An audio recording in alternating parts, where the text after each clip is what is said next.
咩係內地與香港基金互認安排？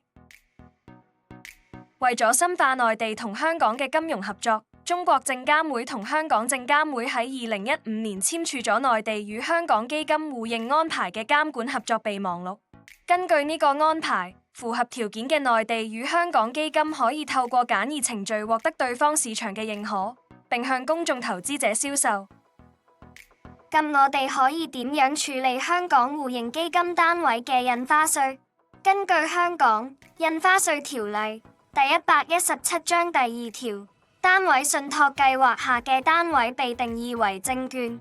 由於香港互認基金嘅單位需要喺香港登記過戶，所以呢一啲單位屬於香港證券。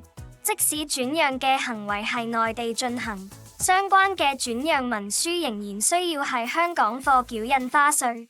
咁即係代表係內地售賣同埋購買香港互認基金單位嘅投資者，需要多加留意相關嘅印花稅務責任。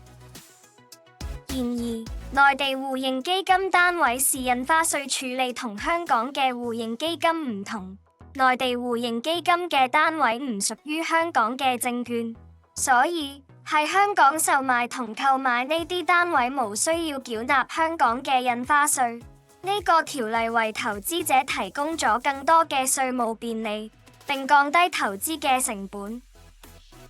如果你有更多稅務資訊想了解，歡迎透過以下方式聯絡展群 CK。